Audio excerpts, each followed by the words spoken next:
মাশাআল্লাহ ভাইজান, দেখো ভাবি কি সুন্দর, একেবারে পরীর মতো। ভাবিরে কইয়া দিস আমি কিন্তু ভাইয়ের মতো দেরি করতে পারবো না। ভাবি, আপনার প্রধান কাজ হইলো ভাইরে মারে সবাইরে রাজি করে আমার বিয়েটা করানো। আপনার একটা বান্ধবী লাগবো না? এত দেরি হচ্ছে কেন? কাজের আসতে, কাজী কোথায়? আপা আমি ফোন ধরে না বল। আমার বড় ছেলের বিয়ে, একটা কাজী কেন, প্রয়োজন হলে আমি 10টা কাজী লাইন দিয়ে রাখবো।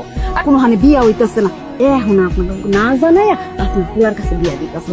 খালাম্মা, এই মাইয়া যদি বাড়িতে নেন, সি সি সি সি, আপনি তো মুখই দেখাইতে পারবেন না। ভাই সে অনেক ভালো মানুষ, ওর সাথে যেটা হয়েছে সেটা একটা দুর্ঘটনা। তুই কি মারে জ্ঞান দিতাছস? না ভাইজান, জ্ঞান দিতেছি না।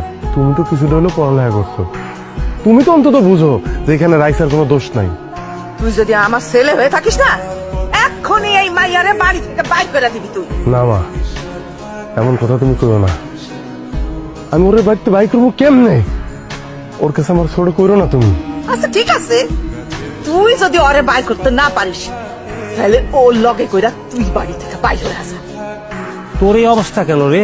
ঘরের লোকেরা ঠিক মতো আদর যত্ন করে না, খাইতে দেয় না ঠিক মতো। আব্বা সব করে, তোরে কি আমার ঘরের মধ্যে ঢোকার চেষ্টা করবেন না, অক্ষণই বাড়ি থেকে বাইর হয়ে যাবেন। আমি আপনাকে নতুন আত্মীয়, আজকে এতদিন পরে আমার মামুনির একটু দেখতে আসছি। বেঈমান, প্রতারক, মিথ্যাবাদী, মিথ্যা কথা কই আমার বড় পোলার লগে বিয়া দিতে চাইছিল, আর পারে নাই, ছোট পোলার হাতে গোছাইয়া দিছে, আবার বড় বড় কথা কন। কি বলেন? আপনার ছোট ছেলে তো এই সব যাই না বুঝাই আমার মায়ারে বিয়া করে। হ্যাঁ, ওগো কথা কিছু মনে করো না।